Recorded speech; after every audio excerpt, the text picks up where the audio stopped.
Hello guys, कैसे हैं आप सभी। आशा करते हैं आप लोग बहुत बढ़िया होंगे। चलिए आज की वीडियो में हम लोग जानेंगे कि चतुर्भुज किसे कहते हैं और चतुर्भुज के प्रकार हम लोग ये सारे जानकारी हम लोग आज विशेष रूप से जानेंगे। चतुर्भुज क्या होता है, चतुर्भुज के प्रकार कितने होते हैं, ठीक है। चलिए तो वीडियो को बिना विलंब करते हुए स्टार्ट करते हैं। दिया गया है चतुर्भुज। क्या है चतुर्भुज? सबसे पहले समझेंगे कि चतुर्भुज क्या होता है। चलिए तो चतुर्भुज इसको कहते हैं जो चार रेखाखंड से बनता है। क्या रेखाखंड से बनता है? चार रेखाखंड से। चार रेखाखंडों को जब हम आपस में जोड़ देंगे प्रॉपर ढंग से, बढ़िया ढंग से, तो वो चतुर्भुज कहलाता है। जैसे ये हो गया आपका चतुर्भुज। इसके सारे कोना जुटा हुआ ना होना चाहिए।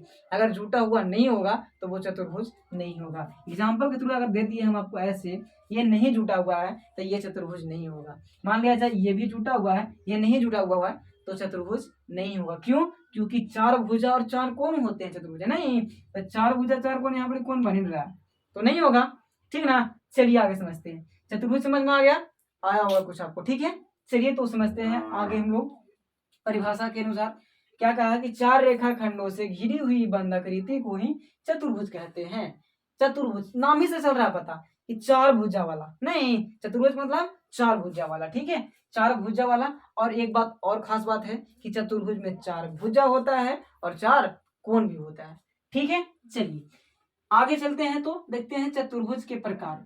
चतुर्भुज के प्रकार निम्नलिखित हैं जो इस प्रकार दिया गया है। चतुर्भुज को मेन रूप से नहीं कहा गया है कि ये दो प्रकार के होते हैं, चार प्रकार के होते हैं, पांच प्रकार, ये मेन रूप से नहीं दर्शाया गया है, ठीक है। चलिए तो इसको आज हम समझते हैं। सबसे पहला दिया गया है समचतुर्भुज, ठीक है। उसके बाद में समांतर चतुर्भुज, उसके बाद में समलंब चतुर्भुज, उसके बाद में आयत, उसके बाद में वर्ग और पतंगाकार। चलिए पतंगाकार के बारे में आपको जानकारी नहीं होगा तो हम समझा देते हैं आपको।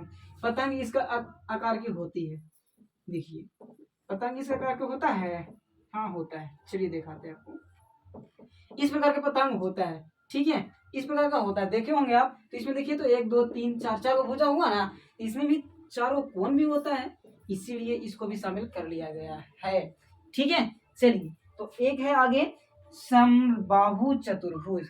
जैसे सब भुजा उसमें बराबर हो, नहीं सम के मतलब बराबर और बाहु के मतलब भुजा। सम के मतलब बराबर और बाहु के मतलब भुजा। चलिए बाहु के मतलब क्या होता है तो भुजा होता है, ठीक है।